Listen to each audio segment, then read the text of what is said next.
Hey everybody, it's Nick Securis with Protography Studios, and we're going to jump in with learning with Lightroom.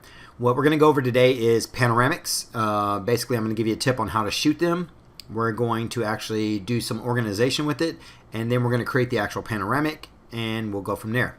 So basically, to get this started, I have my images already pulled into Lightroom, and these are all out of camera. I have not edited these images at all, so there's been no post-production on them at all.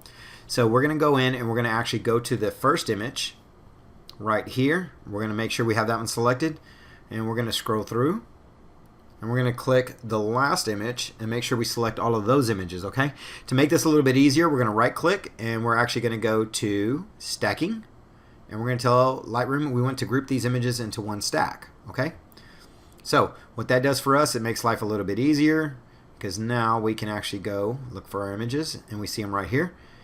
And I can actually, let me raise this up a little bit so you can see it better. Okay, so now I know that there is a number 23 on here. That tells me this photo is part of a stack. This is also telling me that there's 23 photos in this stack. Okay, so this is my panoramic.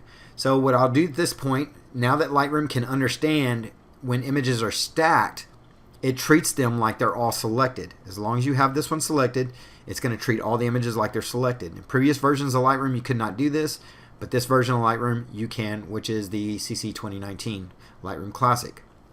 Okay, so what we're going to do is right click, and we're going to come up to where it says Photo Merge, and we're going to go over to Panorama, or you can hit Control M or Option M on the Mac. Okay, and we'll click that. Well, once we click that, we're going to skip this part because I've already done this, but once you click that, we're going to see a little bar up here at the top, and it's going to tell us that it's creating the panorama. Okay, once that is created, it's going to take those images, it's going to create the panoramic, and it's going to actually set it right behind those images. So now it's not going to put it into that stack right now because I chose not to do that. I put it right next to it. Okay, so this, you can see Lightroom itself has done a great job of stitching this image. Once again, the reason why it knew how to stitch this well was because I shot vertically and I overlapped the images pretty good to where it could not really make a mistake. Okay, so we have this image here now. Now maybe I don't want all of this in here, which in my case I don't. I'm not caring about too much on that end.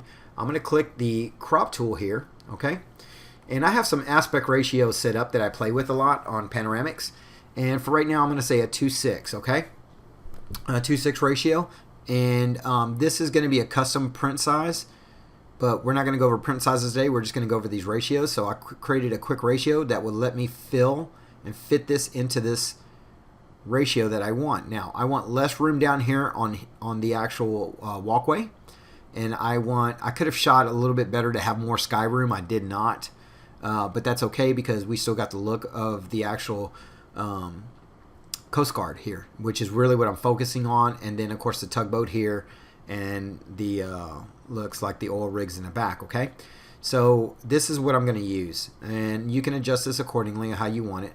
I want that to be pretty much right where it's at right now. Okay, so now here's what I have. I have an actual panoramic image, and this ended up being 23 images that it stitched. Of course I cropped some of this out, not a big deal. Now after that is done, we can actually go in and we're just going to click on basic. I'm not going to go into a bunch of editing here, but we're just going to do some basic editing right now. So what I want to do is I want to bring my highlights down, and that brings my clouds in. As you can see, this actually brought my detail in clouds. It's important to shoot right out of camera first, or you cannot get these, you'll get blown out skies. Okay, so, and we got some birds there. We can clean those out if we wanted to, but we're not going to deal with that today. We're just going to go over this. So I'm going to add a little contrast. Okay, I'm also going to raise my shadows up just so I have a little bit of my windows showing through, and so everything is not pitch black in my shadows. Okay, my whites and my blacks I'm not too worried about because I like the way this image is looking, but here's what I love, the texture. So if I want to bring out some of this texture on this boat here in the concrete and sky and stuff like that, all I have to do is use the texture slider. Now we're going to go drastic, and you can see it almost looks like a better version of clarity. Okay, we don't want that much though. We want to bring this back. We just want to bring a little bit of that texture in, just so we can see the ripples and everything here on the actual ship and some of the texture in the concrete. That's what's going to help your image be more dimensional. Okay, so there you go. We created a pano and we did some quick edits in it, and we're done with that part of it. So until the next time, we'll talk to you soon. Make sure you keep learning with Lightroom.